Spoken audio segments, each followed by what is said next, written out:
and welcome back to my kitchen. Today we are going to be doing some cozy cooking. I know I do a lot of baking on my channel, but today we're going to be cooking supper. As you might be able to notice, it is a little bit darker in here. It is a little bit of a gloomy day, which is perfect because today I'm going to be making some potato soup for supper. And if we have enough time, I'm gonna try, I believe they're called pumpkin bars. So we'll be doing a little bit of cooking, a little bit of baking, and it should be fun. Earlier today, my husband and I, we were out taking our dog for a walk. We went on the four-wheeler, we collected some deer apples, and now my husband is at his deer stand hunting. So I would love to have a warm meal ready for him as he gets home. So like I said, potato soup and pumpkin bars is on the menu for dessert.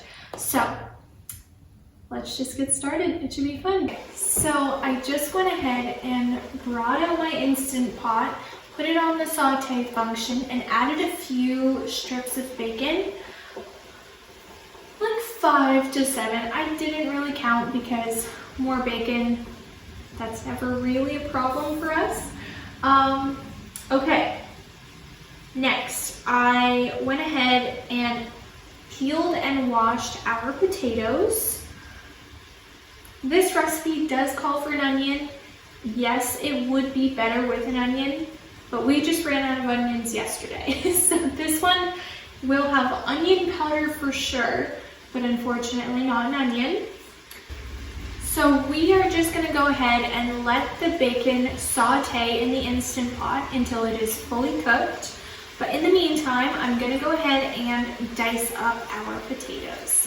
One of my favorite things about this recipe is everything is done in the Instant Pot, which is just perfect because it's a set it and forget it type of a meal. You just put everything in there and let your Instant Pot do the work for you. So as our Instant Pot is cooking up our soup, that is when I'll go ahead and start our dessert. But in the meantime, like I said, I'm just gonna go ahead and dice up these potatoes, and I'll let you know when I'm all done with that.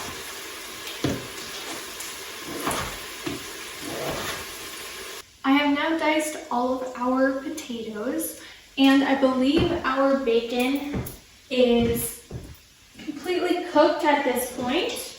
So I'm just gonna go ahead and remove the bacon.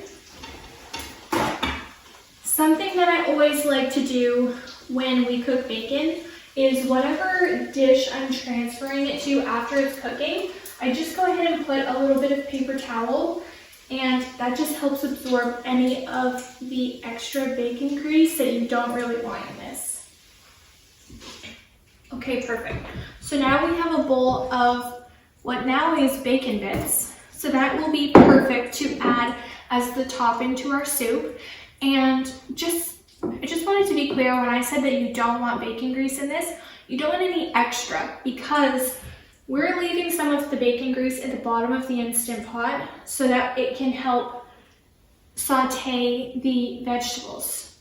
Now, I did say that we were out of an onion, but we will be using the real garlic, and we'll just add in some onion powder just for the meantime. We are going to be adding some garlic and onion powder, and we'll just get that sauteing in the Instant Pot now. So we're just gonna go ahead and add 2 good spoonfuls of this garlic.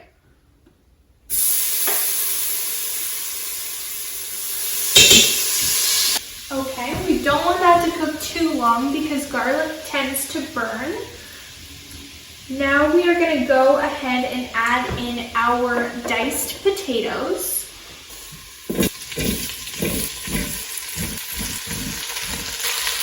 Now we're going to be adding a little bit of this. It's essentially bouillon powder. So we're going to add around 4 teaspoons. And then 4 cups of water.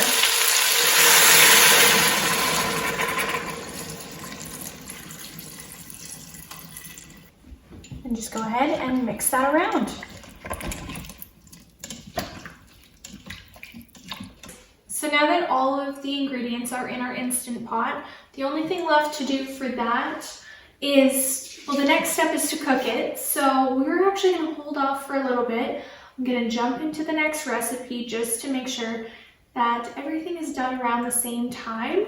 So I'll go ahead and put our bacon bits over here by the Instant Pot, and then we'll get ready to start our dessert. I'm super excited about this one. I've never made pumpkin bars before. The thing that I kind of like about cooking and being in charge of my own kitchen is I can plan whatever menu I want based on what we have, and that's always the way that I've cooked and ran my kitchen. So we are having potato soup because our potatoes needed to be used up. We had a good amount, so perfect. We can have potato soup for supper. And we're gonna have pumpkin bars for dessert because we have a can of pumpkin puree in our fridge from a little while ago when I made pumpkin chocolate chip cookies. So that can of pumpkin needs to be used up, so pumpkin bars for dessert it is. So I'll go ahead and start getting out all of the ingredients for that. This recipe does say to preheat the oven to 350, so go ahead and do that now so that as we're mixing everything together, the oven can be preheating for us. The thing about me is I'm going to try and use the least amount of dishes as possible. So when a recipe says put your dry ingredients in one bowl, wet ingredients in another, I have found, now do this if you want to, you don't have to, but I haven't noticed any negative effects by it. So I add my wet ingredients first, make sure those are all incorporated, then add my dry ingredients on top, then you're only using one bowl and one spoon. It's so much easier than dirtying a whole bunch of dishes. So try at your own risk. I haven't had any issues with it, but again, that's not exactly what the recipe says, but that is how I'm going to be doing it today. So first in is our wet ingredients as per my version of the recipe. So we are going to need, let's do our eggs and sugar first. So I'll go ahead and grab 2 eggs.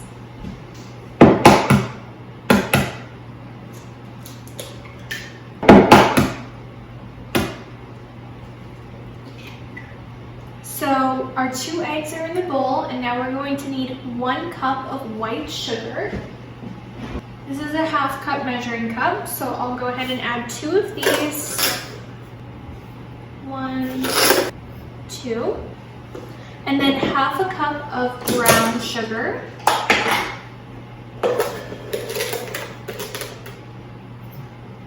There we go. This recipe also calls for 1/2 cup of vegetable oil. I would prefer to use butter, but we're gonna stick to the recipe and use the 1/2 cup of oil.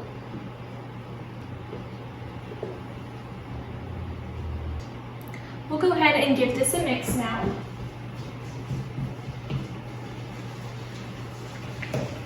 So now we're gonna go ahead and add our 1 cup of pumpkin puree.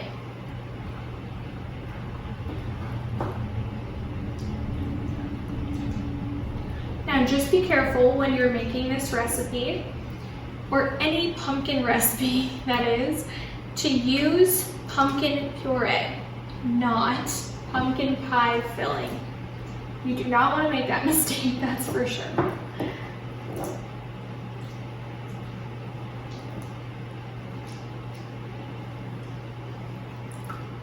Okay, so that was 1 cup of pumpkin.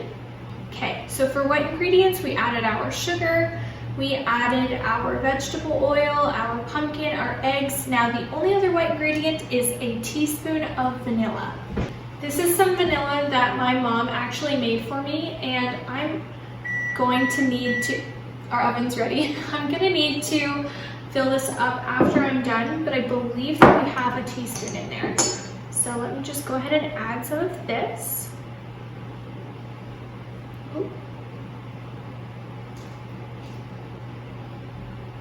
Perfect. My mom makes this, I believe it's with vodka and some vanilla beans, and you just let it steep for a really long time. I think like 6 to 12 months. I'm gonna have to double check with her, but I'm pretty sure that's how long. And I just love that it's with the real vanilla beans. And you can see little flecks of the vanilla beans in here too, which just makes it that much more delicious. So now I'm gonna go ahead and mix the pumpkin and vanilla into the mixture. Wow, it looks really pretty. Now for the dry ingredients on top, 1 cup of flour. For this recipe, we need baking powder and baking soda, 1 teaspoon of baking powder, okay, and 1 teaspoon of baking soda. Next, we need a teaspoon of cinnamon, half of a teaspoon of nutmeg, half of a teaspoon of salt. Now we're just going to go ahead and give it a good mix and make sure everything is properly incorporated.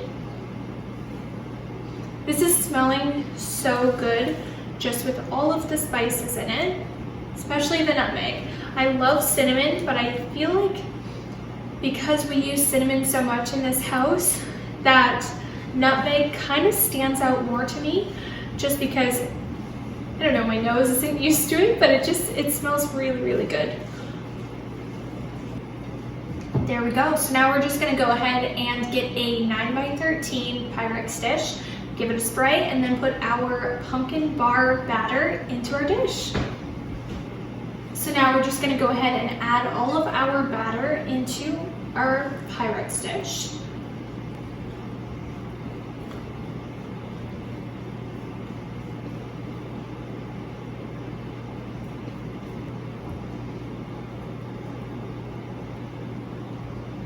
So all of our batter is in our dish, and I tried my best to evenly spread it out, but I'm gonna try this thing. This has worked whenever I make brownies, so I can't see why it wouldn't work here, but it's a little trick to make sure everything is just an even layer. I've done it with a 8x8 or a 9x9 dish before, but never a 9x13, so fingers crossed that this works. But you go ahead and you spin the Pyrex dish, and it just kind of evens itself out so that it's a nice even layer.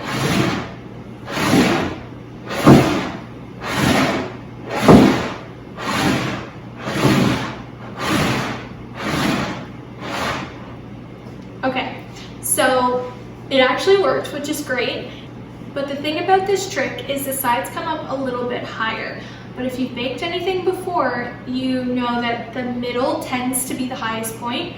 So if your dessert goes in with the sides being the highest point, the theory is that it will be more even when it's fully cooked. So our oven is preheated. So this takes 25 to 30 minutes to fully cook. I'm kind of trying to time it so that everything is nice and warm by the time Evan gets home from hunting. So I might have to message him and see what time he's gonna be home. If not, I'll just go ahead and pop it in the oven. So I'm gonna go ahead and put our pumpkin bars in the oven. The oven is fully preheated to 350 degrees Fahrenheit, and they cook for 25 to 30 minutes, or until you can put a toothpick in it and it comes out clean. And because our pumpkin bars just went in the oven, I'll go ahead and start our Instant Pot. Everything, like I showed you, is in there. I just didn't want to start it quite yet so that everything could be done around the same time. So for the Instant Pot, we're just going to set it at a manual high pressure for 8 minutes. And I'm just gonna go ahead and click the soup setting.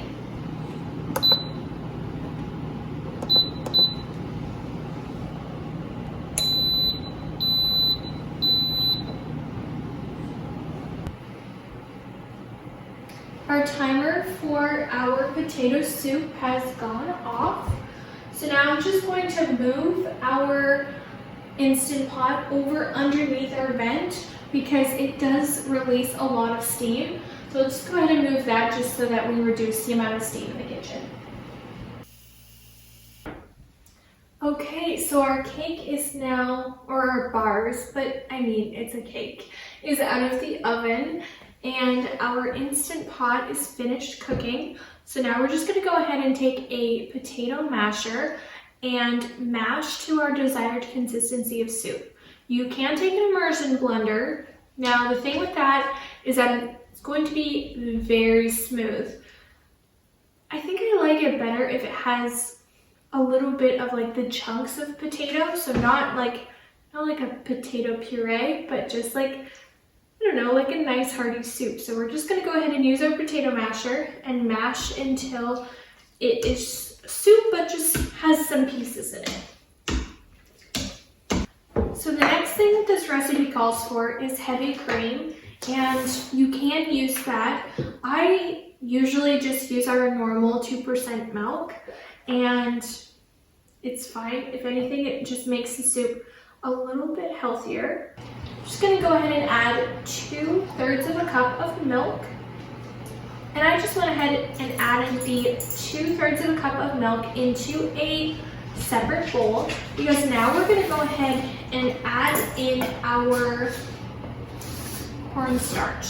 So the last time I made this, I followed the recipe and did 3 tablespoons of cornstarch, but we found it to be maybe just a little bit too thick. So I'm gonna start off with 2 tablespoons and see how it goes. You can always add more in later. And now we're just going to add our milk and cornstarch mixture into our soup. Okay, so that actually looks to be a pretty good thickness to me. So if you are going to try this, definitely start out with the 2 tablespoons of cornstarch. And if you think that it needs a little bit more thickness, add the extra tablespoon. But I think I'm gonna stick with the 2 tablespoons. I think it's good enough. Now to make this soup extra delicious, we're going to go ahead and add in those final ingredients, which is cheddar cheese, sour cream, and the bacon bits that we made earlier. So we just have a block of cheddar cheese, so I'm just gonna go ahead and take our little cheese grater and grate in a good amount of cheddar cheese. Now that our cheddar cheese is already mixed in, we're just gonna go ahead and the recipe says 2/3 of a cup of sour cream.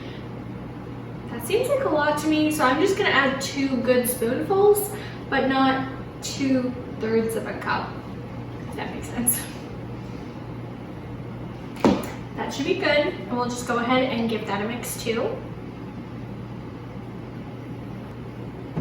Perfect, so that is it actually. This pairs so great with garlic bread. I have some leftover sourdough bread that I made previously, so I actually might go ahead and turn that into garlic bread just so that we can have that as well. And then supper is done. When it's time to go ahead and put the soup into the bowls, I'm gonna go ahead and add a little bit more shredded cheese and add it with our cooked bacon bits, and it will be so, so delicious. Went ahead and threw together a quick garlic bread with our homemade sourdough bread, a little bit of butter, some garlic powder, and a sprinkle of Parmesan cheese. So I'll just go ahead and pop these in the oven. First at 350 just to warm everything up. And then once everything's warm, I'll go ahead and switch it to broil to make sure that the top is nice and golden brown. And it will be the perfect addition with our potato soup. So I'll just go ahead and pop these in the oven. Okay, so we are all done for the day. Our soup is on the keep warm function, so that is all ready for when Evan gets home. I finished making our pumpkin bars, which is more like a pumpkin cake. So that is out of the oven, and I just topped it with a little bit of cream cheese frosting, so that is all done too. And to go with our soup, I just went ahead and threw together some very quick and easy garlic bread.